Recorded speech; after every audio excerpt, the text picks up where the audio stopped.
Guys, good evening. কেমন আছো তোমরা সবাই? আশা করি সবাই খুব ভালো আছো। Welcome to my channel cloud nine আর ওয়েলকাম তোমাদেরকে আরও একটা নতুন ব্লগে। এখন কটা বাজে হচ্ছে একদম ডট 9টা।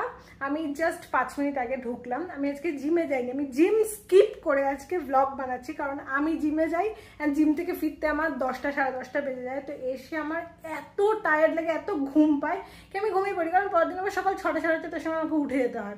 তো ওই জন্য ব্লগ বানানো হয় না। এখন আমি ইদানিং আমার শরীরের ওপর, আমার মেন্টাল হেলথের ওপর খুব বেশি আমার প্রায়োরিটিতে হয়ে দাঁড়িয়েছে।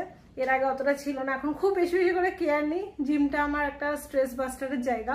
ওখানে গিয়ে আমার যত ফ্রাস্ট্রেশন আছে, লাইফের যত সমস্যা আছে, আমি জিম করে করি। বেশি করতে পারি না, আমি ওখানে 45 মিনিটসই করি, কারণ অফিস থেকে ফিরতে লেট হয়ে যায়। তো যতটুকুনি করি আমার ভালো লাগে, যেন আমি জিমটা জেনারেলি খুব দরকার না পড়লে আমি স্কিপ করি না, ঠিক আছে। তাও আমার জিম ট্রেনারের হয় না, বলে কি আপনি প্রচুর ছুটি করেন। আমি ঘুরতে যাই, কোনোদিন অফিস থেকে বেরোতে আরও লেট হয়ে গেল, কোনোদিন আমার বিশাল ল্যাদ লাগছে। তো আমি কি করি, একটা জিনিস ফলো করি, যেটা আমি বইতে পড়েছিলাম।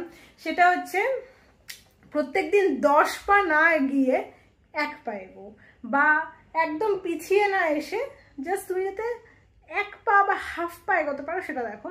তবে সবসময় নিজেকে এটাই বলি যে অ্যাটলিস্ট আমি যাচ্ছি। আমি যাওয়া যেটা পুরো বন্ধ করে দিয়েছিলাম, আগেও যোগা করতাম যখন স্কুল টুলে পড়তাম, তারপরে এখানেও ভর্তি হয়েছিলাম, বাট কন্টিনিউ করতে পারছিলাম না। তো আমি নিজেকে ওটাই বলি যে আমি প্রোগ্রেস যেন 1% হলেও করি। তো ওটাই আমি নিজেকে দিই, ঠিক আছে। সপ্তাহে আমি 3 দিন তো যাই, কি 4 দিন তো যাই। তো এরকমভাবে আর কি আমার প্ল্যান চলে। ওকে, আজকে একটা ভালো জিনিস হয়েছে। আমি ব্লগটা কেন শুরু করলাম, আজকে ব্লগটা শুরু করারও কারণ আছে। কাঁকড়া এনেছি আমি আজকে। অ্যাকচুয়ালি ভেবেছিলাম যে বাড়িতে গিয়ে, এটার জন্য ব্লগ শুরু করিনি, আমি ভেবেছিলাম যে আজকে বাড়িতে গিয়ে আমি ব্লগটা বানাবো। তো কিছু একটা অন্য রেসিপি বানাবো, সেটাও তোমাদের সঙ্গে শেয়ার করবো। সেটা হচ্ছে আমি একটা আইসক্রিম বানাবো পনির আর আম দিয়ে। তো সেইটা ভেবেছিলাম দেখাবো। তো আমি এই জন্য বাড়ি চলে আসলাম। আজকে আমার একদম ভালো লাগছে না শরীরটা। আমি আমার মাঝখানে একদিন অফিস ছুটি নিয়েছিলাম, আমার শরীর খারাপ ছিল বলে। আমার চোখে অ্যালার্জি বেরিয়েছে, আমার চোখ দেখতে পাচ্ছ পুরো ফোলা। তো চোখে অ্যালার্জি বেরিয়ে ফুলে মুলে গেছিলো, তো শরীর ভালো লাগছিল, আমি ছুটি নিয়েছিলাম কালকে আর কি। কালকে ছিল হচ্ছে মঙ্গলবার। তো তার ব্যাংকের কাজ ছিল, যে ব্যাংকের কাজটা হয়নি, শরীরটা কোনো মতে একটু সুস্থ হয়েছে। তো আমি ভেবেছিলাম আজকে যাবো না জিমে, এক্সকিউজ দরকার পড়ে না একটা, যে জিমে না যাওয়া সেরকম টাইপের। তো যাই হোক, আমি ভেবেছি অটো করে ফিরছি, আর দেখি আমাদের এই কাছের বাজারটায় আজকে 2 জন কাঁকড়া নিয়ে বসেছে। আমি কার কাছে যাবো? তো তবে যাই হোক, একজনের কাছে বড় কাঁকড়া ছিল, একটু সাইজে বড়। খুব বড় হলে কাঁকড়া নাকি টেস্ট পাওয়া যায় না, তো একটু মিডিয়াম সাইজের ছিল, তার কাছে গেলাম অ্যান্ড কাঁকড়া নিয়ে এসেছি। এখন রান্না করবো, খুব খিদে পেয়ে গেছে, আর এখন বাড়িতে কিছু নেই খাওয়ার মতো। আজকে রাত্রিরে অনেকদিন বাদে আমি ভাত খাবো, কারণ আমি রাত্রিবেলাতে ভাত খাই না, এখন স্যালাড খাই। আমি একটু ডায়েট করছি, একটু একদম। আপাতত আমি জামাটা চেঞ্জ করে নিই, তারপর তোমাদের সঙ্গে সব রেসিপি শেয়ার হবে, সমস্ত কিছু হবে। তার আগে চেঞ্জ করে নিই, খুঁজে পাই না জামা মাঝে মাঝে।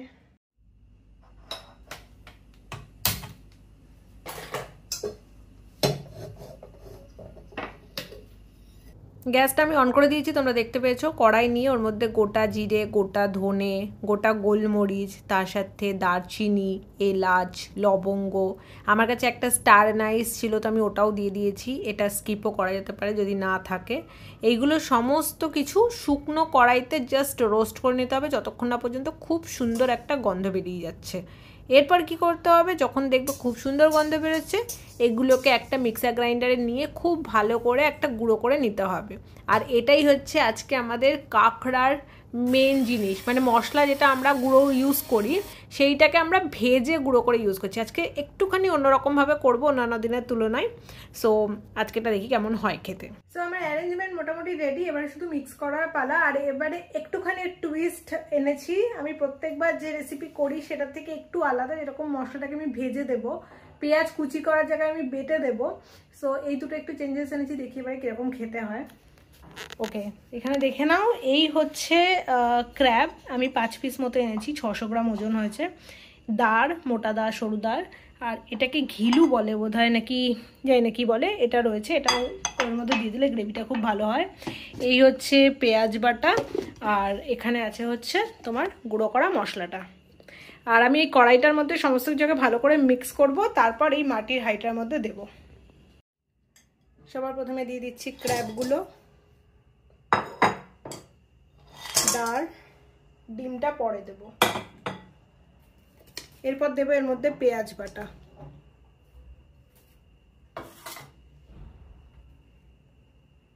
এরকম বড় 1 চামচের আদা রসুন বাটা, ছোট চামচের 1 চামচ হলুদ গুঁড়ো, এই চামচের 1 চামচ লঙ্কার গুঁড়ো, কারণ আমি গোলমরিচ বেটে দিয়েছি তো লঙ্কার গুঁড়ো বেশি দেবো না, আর একটুখানি জাস্ট কালারটা আসার জন্য। যে মশলাটা ভেজে গুঁড়ো করে নিলাম সেই মশলাটা দিয়ে দেবো। খুব সুন্দর গন্ধ বেরোচ্ছে এই মশলা থেকে। বাড়িতে যা যা গোটা মশলা ছিল আমি সব এর মধ্যে দিয়ে দিয়েছি। পরিমাণ মতো আমি এখানে লবণ দিচ্ছি, আমার লবণের হাত খুব বেশি, ওই জন্য আমি জাস্ট তুলেছি, আমার তাও মনে হচ্ছে হয়তো একটু বেশি হয়ে যাবে। আর এর মধ্যে দেব হচ্ছে সর্ষের তেল। এই সর্ষের তেল একটু বেশি করে এর মধ্যে চলে গেল, কারণ এটা পুরোটাই তেলে রান্না হবে, জলে না। এবার এটাকে ভালো করে মিক্স করে নিতে হবে। তেলটা একটু বেশিই লাগবে, যেহেতু বললাম এটার মধ্যে আমি কোনো জল অ্যাড করব না, এটা পুরোটা ওই মাটির হাঁড়িতে হবে, তো তলায় যাতে একদম না লেগে যায়, যার জন্য একটু তেলটা বেশি করে দিতে হয়। খুব সুন্দরভাবে এটাকে ম্যারিনেট আমি করে নিয়েছি। এটাকে 1 ঘন্টা মতো রেখে দিতে পারলে খুবই ভালো, বাট যেহেতু আমার কাছে এখন টাইম নেই ওই জন্য আমি এটাও একেবারে মিক্স করে দেবো এর সাথে। গন্ধটা যা আসছে না, সাংঘাতিক পুরো। যেহেতু গোটা মশলা আমি ভেজে গুঁড়ো করে দিয়েছি, অসাধারণ একটা সুন্দর গন্ধ আসছে। পুরো মাখো মাখো হয়ে গেছে ব্যাপারটা। এবার আমি এটাকে হাঁড়িতে ঢালবো আর রান্না হওয়ার জন্য বসিয়ে দেবো।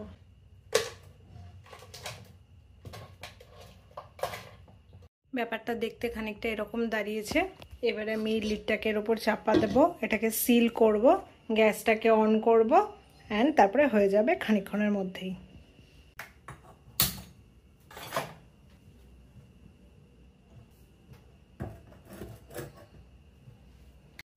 9:45 বাজে এখন। আশা করি 11:30টার মধ্যে সব কমপ্লিট হয়ে যাবে। ওটা তো স্লো কুক করতে, ওটা একটু টাইম লাগে। আর আমি ঘর গোছানোর জন্য না কিছু কিছু জিনিস এনেছি। ঘর গোছানোর জন্য বলতে যেরকম শীতকালের কম্বল আমার খাটের ওইখানেই পড়ে থাকতো, তো ফাইনালি আমি এগুলোর জন্য এই দুটো ব্যাগ অর্ডার করেছিলাম মিশো থেকে, তো এই দুটোর মধ্যে ঢুকিয়ে দিয়েছি। আমার কাছে যার যার লিঙ্ক থাকবে আমি সব দিয়ে দেবো, ডেসক্রিপশন বক্স চেক করলে তোমরা পেয়ে যাবে। তো এই দুটো এনেছি। আর এটার মধ্যে আছে হচ্ছে আমার সব শীতকালের জামা। এই রকম আরও আর একটা বড়ো ব্যাগ নিয়ে এসেছি, সেটা বাইরে আছে। এগুলো সব ধোয়া জামা কাপড় ফোল্ড করতে হবে, অনেক কাজ থাকে বাড়িতে, কিন্তু আমি করার টাইম পাই না। এই যে এইগুলো সব এনেছি, সব যেগুলো ধরো আমার রেগুলার বেসিসে লাগে না, মানে শীতকালের জিনিস বেসিক্যালি, বা ধরো হেভি লেহেঙ্গা হেভি শাড়ি যেগুলো আমি জেনারেলি পরি না, অকেশন না আসলে, ওইগুলো সব এর মধ্যে ঢুকিয়ে ওপরে স্ট্যাক করতে হবে।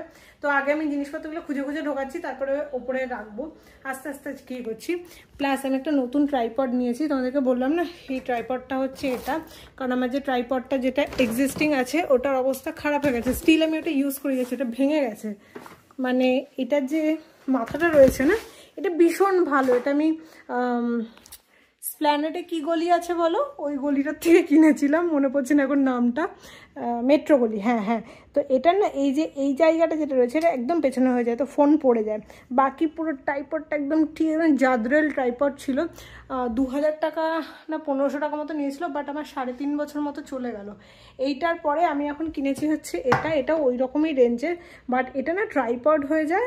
আর এটা হচ্ছে অনেকটা লম্বা হয়, ওই ড্রোন শটের মতো করে যে ট্রাইপডগুলো নেওয়া যায় না, মানে ওপর থেকে একদম ওই টাইপের, অনেকটা বড় হয়। বাট এটা ফাংশন এখন বুঝতে পারছি না, কি ফোনটা এখানে লাগানোর পর এটা আর বেঁকছে না, তো এটা আমাকে দেখতে হবে একবার ভিডিওটা। আর এখানে যেগুলো গাইড করা রয়েছে সেগুলোও আমাকে দেখতে হবে, দেখে এখন ইউজ করা স্টার্ট করিনি। আজকে আমি ভিডিওটা করবো বলে ইউজ করবো বলে বলো, আমি বলি না মেসি, প্রচন্ড মেসি, কিছুটা করতে গেলে উল্টোপাল্টা হয়ে যায়। তো ওটা দেখে করতে হবে, ওটা আজকে আর করবো না, কারণ আমার এনার্জি নেই। আমি এখন জামা কাপড়গুলো ভাঁজ করবো, যেগুলো ধোয়া রয়েছে, ততক্ষণে খাবার হয়ে যাবে, আমি খাবো, খেয়ে তারপরে লাস্টে আইসক্রিমের রেসিপিটা তোমাদের সঙ্গে আমি শেয়ার করবো।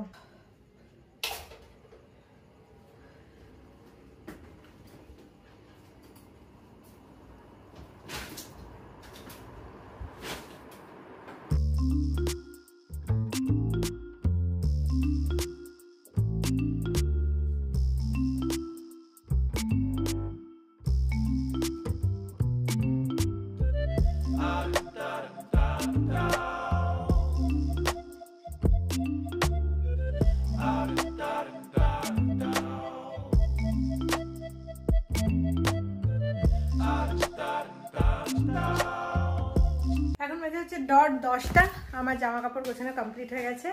আমি আর একটা জিনিস তোমাদেরকে দেখাবো, তোমরা দেখলেও খুশি হবে। সেইটা হচ্ছে বাইরে দেখাতে হবে।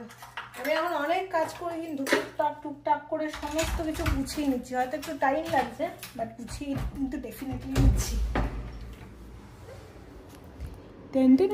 আমার জুতো কোথায়? এই জায়গাটা দেখলে আমার এখন এত ভালো লাগছে। এটাও আমি মিশো থেকে অর্ডার করেছিলাম। ভীষণ ইজি এটাকে, মানে সব তো লুজ লুজ এসেছিলো, সেট আপ করাটা খুব ইজি করে দিয়েছি। আর এখানে দেখো তিনটে করে 4টে রেখে জুতো ধরে গেছে। এই জায়গাটা এত ক্লিন লাগে এখন পুরো। দেখো আগে কি জঘন্য লাগতো, এখানে আমার সমস্ত জুতোগুলো পড়েছিল। সেটা আমি আগে বুঝতে পারতাম না। আগে দেখতাম, দেখে রোজ ঢুকতাম আর ভাবতাম কি এটা ক্লিন করতে হবে, বাট আর করা হতো না।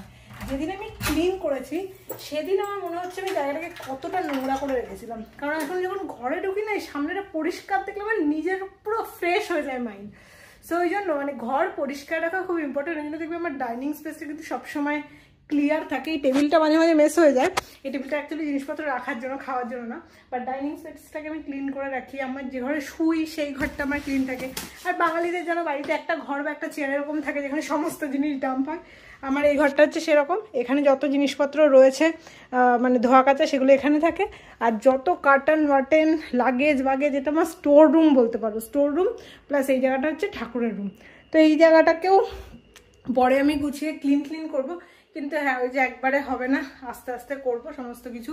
ওপরটা তো দেখো আমি এখন কিছু জিনিসপত্র এখানে আমি প্ল্যান্ট রেখেছি, এটাকে ধুয়ে দিয়েছিলাম মাঝে। তো সুন্দর করে সব করে দিয়েছি আস্তে আস্তে। এইগুলোকে অনেক ক্লিন করেছি করে, যেগুলো সব আনওয়ান্টেড বোতল ছিল ফেলে দিয়েছি। মানে অনেক করছি, আস্তে আস্তে করছি সব। এখানে আমার ভাত মনে হচ্ছে অলমোস্ট হয়ে এসছে। এটাতে খুব সুন্দর স্মোকি একটা স্মেল আসছে। আমি খাবার জন্য খুব এক্সাইটেড। আমার না গন্ধে আরো খিদে পেয়ে যাচ্ছে বেশি করে। যতক্ষণে ভাতটা কমপ্লিট হচ্ছে আমি ভাবলাম আমার কিছু কাজ আছে সেগুলো কমপ্লিট করে নিই। সো ওই জন্য আমি ল্যাপটপ নিয়ে এখানে বসে গেলাম। খানিকক্ষণ বলতে প্রায় আধা ঘন্টা মতো হয়েছে আমি কাজ করেছি। দেন ভাতের ফ্যান পুরো উতলে পড়ে গেছে। আজকে আমি সর্ষের তেল দিতে ভুলে গেছিলাম, তো পুরো আমার জায়গাটা নোংরা হয়ে গেছিলো। আমাকে গিয়ে আবার ক্লিন করতে হয়েছে জানো। এইরকম একটা দেখতে হয়েছে, শুকনো পুরো। এই যে এখানে ভাতও রেডি আছে, আমি বেড়ে নিই একবারে।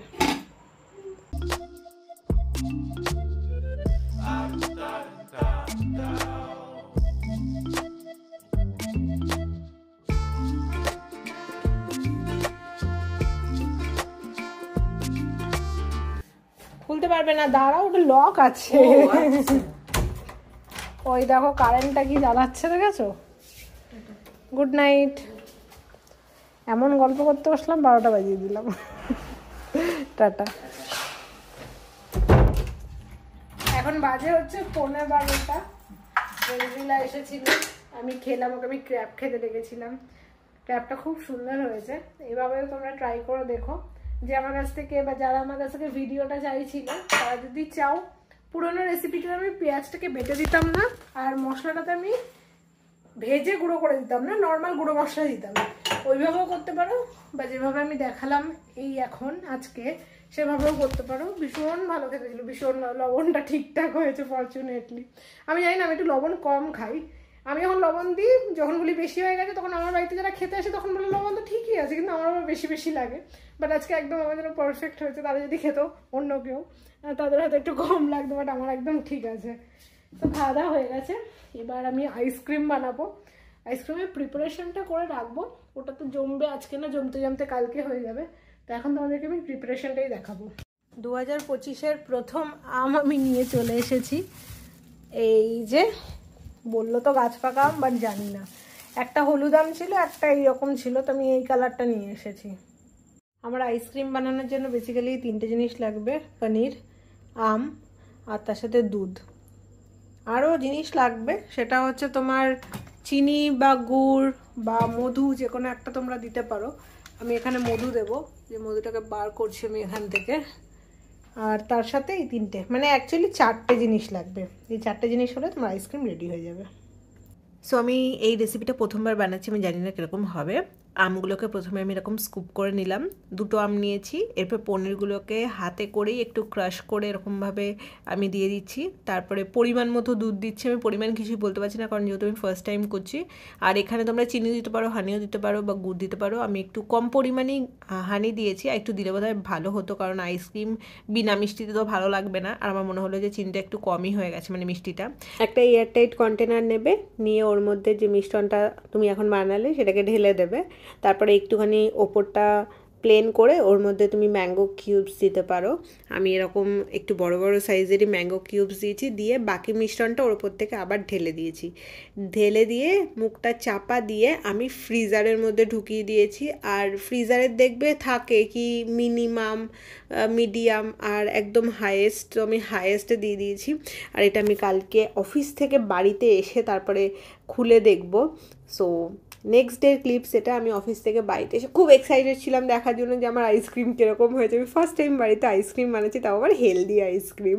তো খুলেছি, এটা অ্যাকচুয়ালি না 12 ঘন্টা রাখার কথা, মানে 10 থেকে 12 ঘন্টা, কিন্তু দেখতে গেলে আমার প্রায় 24 ঘন্টার কাছাকাছি হতে গেছে। তো পুরো ইট হয়ে গেছিলো, ওটাকে আমি কুড়ে কুড়ে খেতে পারছিলাম না। তারপর খানিকক্ষণ একটুখানি রাখলাম জলের মধ্যে করে। সো তারপরে যাই হোক, হেভি টেস্টি লেগেছে আমার, এটা হেভি, মানে বাড়িতে বানানোর জন্য একদম বেস্ট আইসক্রিম ছিল। ডেফিনেটলি তোমরা এই রেসিপিটা ট্রাই করো। তবে মিষ্টিটা একটু বেশি দিও কারণ আমার মিষ্টিটা একদম কম হয়ে গেছিলো, পুরো সুগার ফ্রি আইসক্রিম খাচ্ছিলাম মনে হচ্ছিলো। বাট হ্যাঁ, খুব ভালো ছিল। আর এটাকে আমি পরে জানো তো 2 দিন রেখে দিয়েছিলাম নর্মাল ফ্রিজে, তো দেখলাম হানিটা আলাদা হয়ে গেছে, জিনিসটা কালো হয়ে গেছে। তো এটা তোমরা বানিয়ে একদিনে খেয়ে ফেলবে। আর এটাকে না 8 থেকে 10 ঘন্টায় রাখবে, তারপরে হলে কিন্তু আর সেভাবে মানে এত শক্ত হয়ে যাবে, তোমাদের অনেক মেহনত লাগবে সেটাকে কুড়ে কুড়ে। যাই হোক, আজকে ব্লগটা এই পর্যন্তই। দেখা হচ্ছে তোমাদের সাথে খুব তাড়াতাড়ি। চলো, good night, bye bye, take care, সবাই ভালো থেকো, সুস্থ থেকো অ্যান্ড সবাইকে ভালো রেখো।